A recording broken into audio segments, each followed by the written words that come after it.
모두가 행복한 미래 정용실의 뉴스 브런치.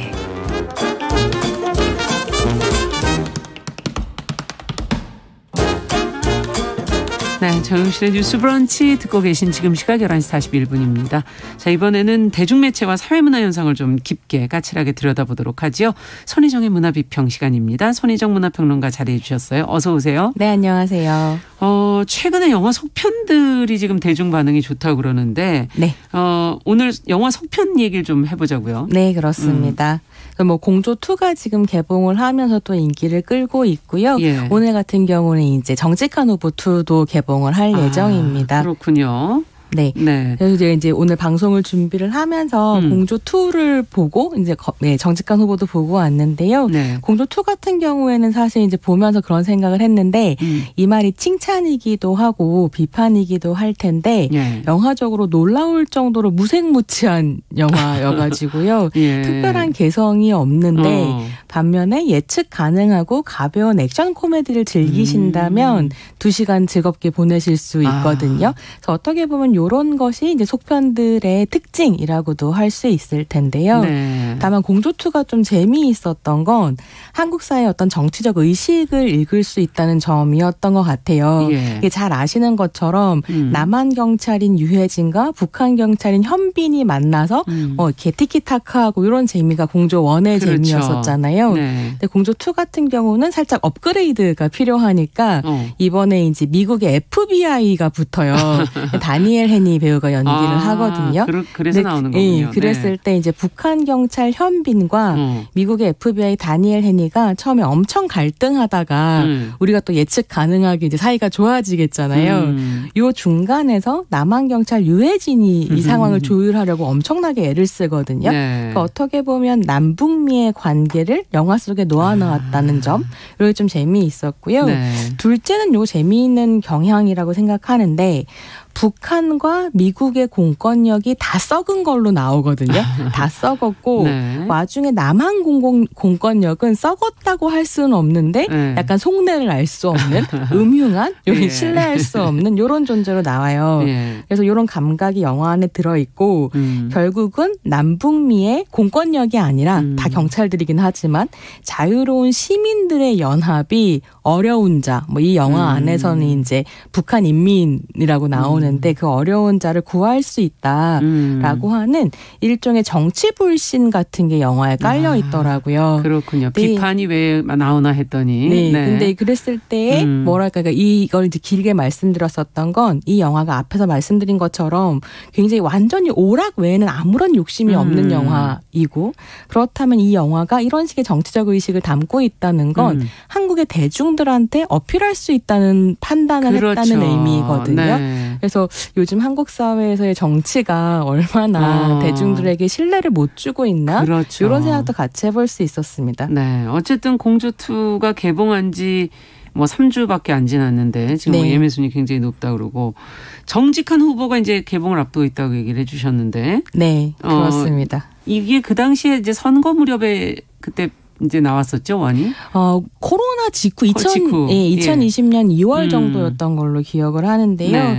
사실 영화 굉장히 정직한 후보의 1이 굉장히 재밌었는데 네. 코로나랑 맞물리면서 조금 관객이 아무래도 적었죠. 흥행이 좀 저조한 편이었어요. 그래서 굉장히 아쉬웠었고 2가 나온다는 소식을 듣고 제가 엄청 기다리다가 오늘 개봉이라고 말씀드렸잖아요. 네. 아직 개봉 안 했는데 네.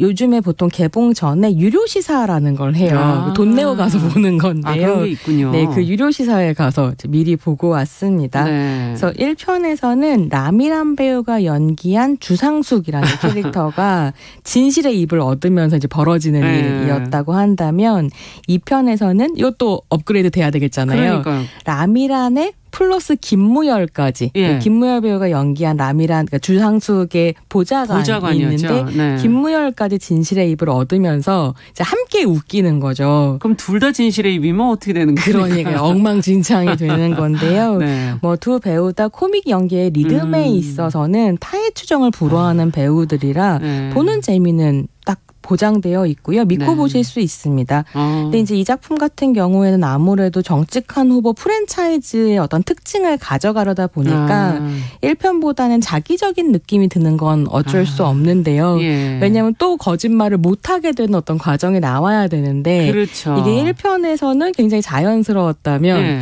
2편에서는 이거 고생하셨구나 여기까지 가기에 뭐 이런 생각이 좀 들기도 했어요. 근데 다만 라미란이라는 이름에 기대하는 웃음은 딱 가져가실 수 있습니다.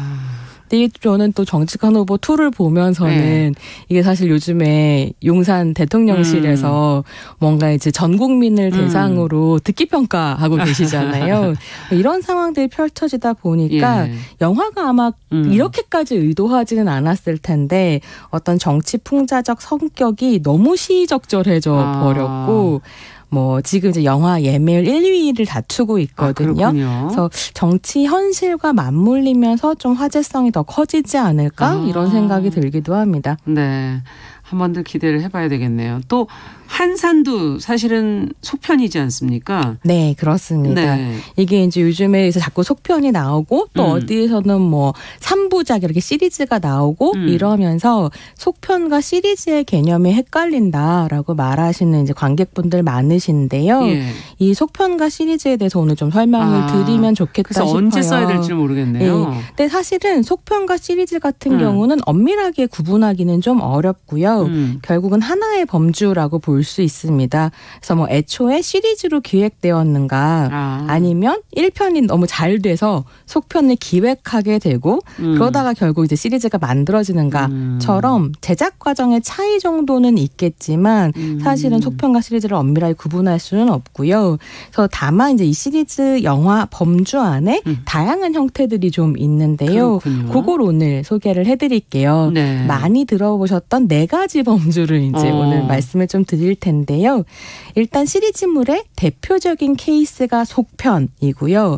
이 속편에 시퀄과 프리퀄이 있습니다.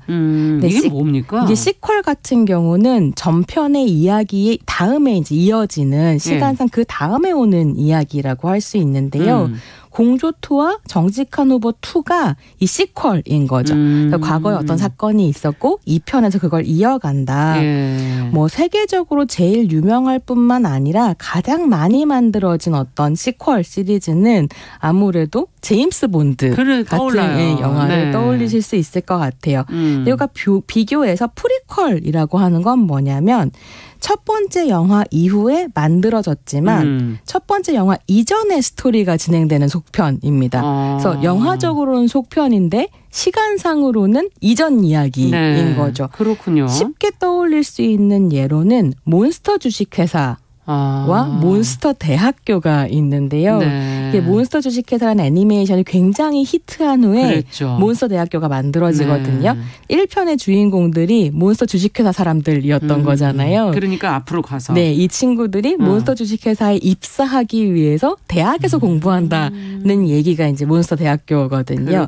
요런 게 이제 프리퀄입니다. 그래서 한국 영화의 경우에는 지금 진행자께서 말씀하신 한산이 이런 케이스라고 할 수 있는데요.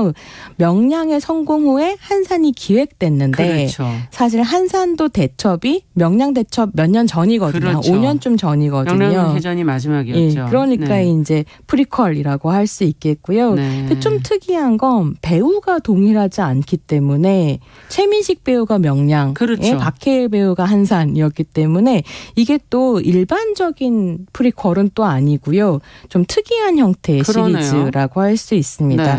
그리고 이후에 이제 한산 이후에 시퀄로 만들어져갖고 곧 개봉할 작품이 이순신의 마지막 대첩을 다루고 있는 노량이거든요. 근데 이 노량에선 또 다른 배우 김윤석 배우가 연기를 합니다. 그러니까 이순신을 다양한 모습으로 볼 수가 있는 거죠. 어떻게 본다면 이게 왜 이렇게 됐는가 하면 뭐 김한민 감독의 인터뷰를 보면 명량을 만들 때 이미 머릿속에 3부작이 있었고 있고 하지만 시리즈로 기획된 건 아니었던 것 같은데요. 네. 명량이 이제 엄청나게 히트를 하면서 한산과 노량까지 할 수 있게 됐는데 다만 최민식 배우가 이제 계속 같이 해달라라고 했을 때 명량을 찍고 나서 나는 이 작품으로 오롯이 역할을 다 했다. 더 이상 출연하고 싶지 않다라고 하면서 이제 다른 배우들을 찾게 된 거죠. 근데 이게 좀 재미있는 게 김한민 감독이 진짜 너무 이순신을 사랑해서 그러네요. 거북선도 사랑하고요. 예. 요 세 작품을 계획을 할 때 명량은 용장, 그러니까 용맹한 장군의 그렇죠. 이야기를 하고 싶었고 한산은 지장, 지혜로운 장군. 마지막 노량은 현장, 현명한 장군을 보여주고 싶었다. 그러면 연기자가 다르더라도 그 캐릭터를 잘 살리기만 와닿는 하면 부분이 있는 거죠. 이 얘기를 듣고 보니 각각의 배우의 얼굴이 맞다. 어울리네요. 네, 이런 생각을 좀 하게 되죠. 세 번째로는 요즘 이제 새롭게 많이 들어보시는 단어일 텐데요. 스피노프라는 게 있습니다. 이 스피노프 같은 경우는 어떤 드라마나 영화에서 주인공이 있고 그 주변 인물들이 있잖아요. 그렇죠. 그 주변 인물들이 사랑을 받았을 때 그 주변 인물을 띄어와서 주인공으로 만든 이제 새로운 이야기를 이야기하는데요. 최근에 이제 넷플릭스에서 수리남이라는 드라마가 인기를 끌면서 거기에 조우진 배우가 연기한 변기태라는 캐릭터가 있는데 이 변기태 캐릭터의 스피노프를 만들어달라는 대중들의 이렇게 요구가 크다라고 하는 게 뉴스에 나오더라고요. 그러면서 이게 아예 스피노프라고 하는 게 한국 대중문화에서도 자리를 잡을 수도 있겠다 이런 생각이 드는데요. 최근 개봉한 영화 중에 미니언즈 2라고 있었거든요. 이게 미니언즈 1의 시퀄. 그러니까 속편이면서 동시에 원작이 뭐냐면 슈퍼배드라는 애니메이션이 있었고 미니언즈들이 이 슈퍼배드 주인공의 조력자들이었어요. 따로 근데 나와서. 예, 너무 인기가 있으니까 이 미니언즈들을 빼서 미니언들을 이제 빼가지고 미니언즈 1, 2가 지금 만들어진. 그래서 이런 것들이 이제 시리즈물이라고 할 수 있고 그러네요. 마지막으로는 엄청나게 대작으로 기획된 애초의 시리즈로 기획되는 이제 작품들이 있는데요. 스타워즈, 그렇죠. 반지의 제왕, 맞아요. 어벤져스, 맞아요. 네, 이런 애들이 있고 이런 작품들은 대서사시라고 해서 사가라고 불립니다. 원작이 뭐 반지의 제왕 같은 경우도 엄청나니까요. 그렇죠. 그건 원작 자체가 사가이기도 했고 해서 뭐 스타워즈 사가, 그렇죠. 어벤져스 사가 이런 식으로 불리죠. 그렇군요. 속편이 그 흥행이라는 측면에서 보면은 좀 어렵다 이런 얘기들이 있지 않습니까? 어떻게 보세요, 이거는? 그러니까 아무래도 1편에 대한 기대를 안고 가기 때문에 뭐 흥행적으로 안전한 부분도 있지만 실망하기도 쉬운 이런 부분들이 있는 것 같아요.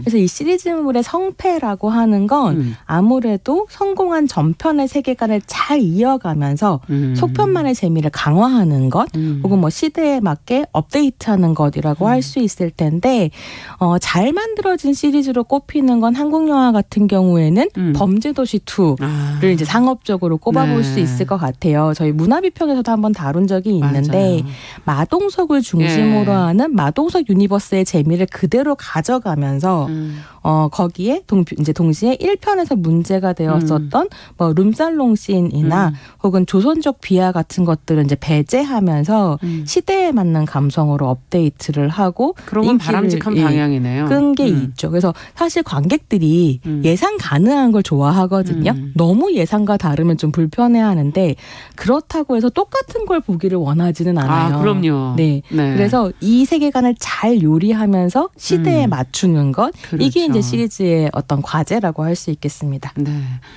어쨌든 속편이 앞서 말씀해 주신 것처럼 쉽지는 않은데 기대가 있기 때문에 그런데 제작자들은 왜 자꾸 제작자 입장을 한번 알고 싶어서. 아무래도 안전하기 때문일 텐데요. 영화가 사실은 하나의 상품에 너무 큰 돈이 들어가는 산업이기도 하거든요. 그러다 보니 로또다 뭐 이런 식의 얘기가 나오기도 하는데요. 그래서 보수적이 될 수밖에 없고 안정지향적으로 가게 되죠. 그래서 검증된 캐릭터와 세계관으로 검증된 이야기를 하게 되는데 이게 이제 한국 문화에서 자리 잡기 시작하는 건 한편으로는 마블 영화나 OTT에서 쉽게 만날 수 있는 미드, 뭐 영드 이런 것들이 익숙해진 관객들이 시리즈의 거부감이 좀 줄어든 게 있는 것 같고요. 그러면서 이제 더 제가 요즘에 보고 있는 건 한국 영화 자체가 역사와 힘을 쌓아와서 계속 뽑아서 쓸 수 있는 세계관이 형성되어 있는 부분들이 있는 거죠. 그래서 한국 영화의 늘어난 자양분이라고 하는 게 시리즈에 영향을 좀 미치고 있는 것 같고, 그랬을 때 함께 또 볼만한 건 이게 시리즈를 안정적으로 계획할 수 있다는 건 그만큼의 자본이 마련되어 있다는 의미이기도 하거든요. 그렇죠. 그래서 여러 가지 의미에서 한국 영화 산업이 성장했다는 의미이지 않을까라는 생각을 좀 해봤습니다. 네. 지금 이제 속편과 저희가 시리즈 얘기를 하다 보니까 탑건 매버릭이 떠오르는데 이건 너무나 긴 시간. 32년인가요? 네. 그게 하여튼 저희가 젊었을 때 봤던. 32년. 1편이 1987년이니까 35년이죠. 후에 나온 거죠. 제가 대학교 1학년 때는. 네. 이게 사실 굉장히 긴 시간차를 두고 다시 제작이 됐단 말이에요. 네. 이런 것도 어떻게 보면은 속편이라고 봐야 되나? 네, 속편이고요. 그러니까 이게 1편에서 일어났었던 사건의 35년 후의 이야기를 다루고 있어서 완전한 시퀄이라고 할 수 있는데요. 근데 이게 시대를 관통할 수 있을까? 저는 그 생각을 했었거든요. 정말 재미있는 건 탑건 시리즈가 가능한 이유는 딱 한 가지입니다. 톰 크루즈 때문이거든요. 그가 여전히 현역이고 1편과 2편 사이의 간극은 톰 크루즈가 그동안 만들어왔었던 톰 크루즈 레인 밸류로 볼 수 있는 거죠. 그러니까 톰 크루즈 자체가 프랜차이즈여서 사실 탑건을 전혀 못 봤고 몰랐었던 관객들조차 그냥 매버릭만 보러 가도 톰 크루즈에 대한 이해 안에서 이걸 충분히 즐길 수 있는 부분이 있었던 거죠. 네. 자, 오늘 손희정의 문화비평, 최근 좋은 반응을 얻고 꾸준히 제작되는 영화 속편에 관한 이야기 나눠봤습니다. 손희정 문화평론가와 함께했습니다. 말씀 잘 들었습니다. 감사합니다. 네, 감사합니다. 자, 정용실의 뉴스 브런치 수요일 순서도 같이 인사드립니다. 저는 내일 뵙겠습니다. 안녕히 계십시오.